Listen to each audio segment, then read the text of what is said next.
awesome, absolutely awesome. Love it when a plan comes together. Definitely worth a look.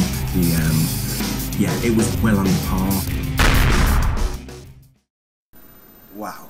So here we are. Back from seeing Harry Potter and the Deathly Hallows Part 2. How can I explain it? Really, it really is the end of an era, isn't it? The build-up, pretty much, was fantastic. It just,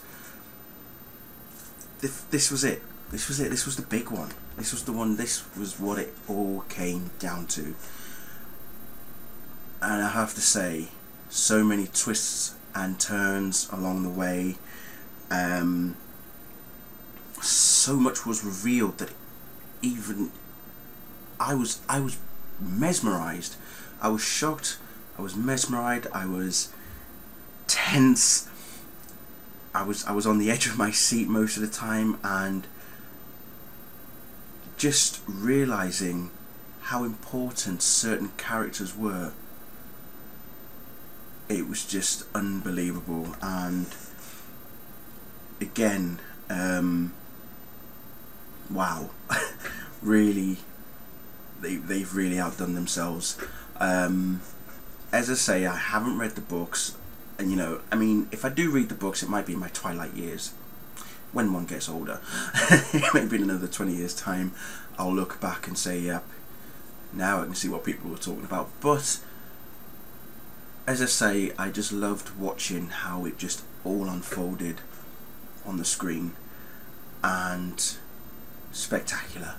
It really was spectacular, and everybody played their part so well. I don't want to say anything without giving spoilers, because I know if I start saying certain things, it might give them away. But wow, that's all. Ron and Hermione, bless them. Harry and Ginny, bless them as well. Draco Malfoy, his mother Narcissa, his father Lucius, Severus Snape, Voldemort, Albus Dumbledore, Dumbledore's brother as well, the Goblin, Neville Longbottom, and Seamus Finnegan. What a pair. What a pair. Luna Lovegood, oh, bless her cotton socks. Rubius Hagrid even. Just awesome. Bellatrix Lestrange. I'm rolling off the characters here, so give me some time here. Ginny Weasley, Fred and George Weasley, Mrs. Weasley. I'm not even gonna, as I say, I'm not gonna go any further, but Mrs. Weasley, damn.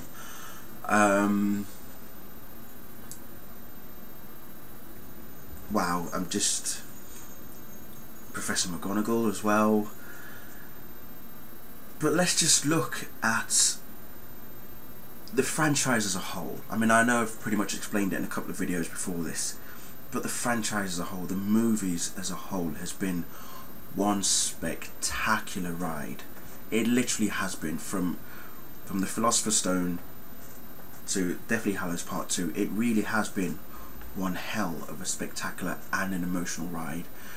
And I literally do want to thank, from the bottom of my heart, thank J.K. Rowling for allowing us to have the opportunity to share in her vision what she was experiencing when she was writing these books, and to allow for them to be brought to the big screen, and to be the characters to be played out by some of the most best talents that Britain has ever got, basically, literally.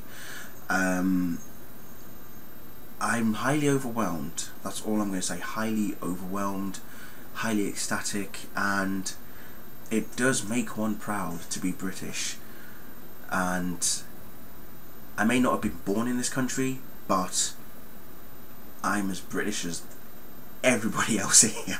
Okay, and it does make one proud to be British, because, you know, all I can say is J.K. Rowling, you should be proud, and everybody else that has been involved with the films, with the books, just the franchise as a whole, everything to do with Harry Potter. It's just fantastic, literally. But back to the film, as I say, I mean, without giving too much away, but so much went on. And I will say this, there definitely was not a dry eye in the house. I could hear a number of people sniffing throughout the most really emotional scenes, and I pretty much welled up a few times myself, and I'd have to say, really gets you right there. And yeah.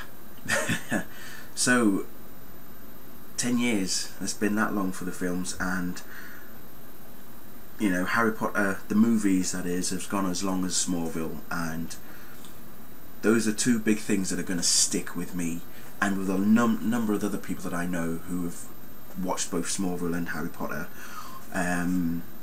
It's just amazing. In fact, if you really want to know how much of an impact Harry Potter, the Deathly Hallows Part 2 has made, IMDb released figures a few hours ago that already the film has made $43.5 million just from the midnight screenings alone. The midnight screenings, just those, $43.5 million. That is huge. Yeah, that's big. I mean, The Dark Knight made, what was it, $66 million on, I think it was just on its first opening night. So that doesn't include like midnight showings, that's like a collective of the whole day. We're talking just the midnight showings here of Harry Potter. Okay, so wow. I'm impressed, I'm highly ecstatic, as I say, and just going back to the film itself again, just such things were revealed, and everything was tied up, and it was tied up beautifully. You got the reasons why certain things were happening, why certain characters were doing what they were doing, even though at the beginning you were wondering, is this person supposed to be doing this? Are they truly who we think they are? And it, as I say, all comes to a head. I've just got to give thanks to everybody who was involved, the cast, the crew, but most of all to JK.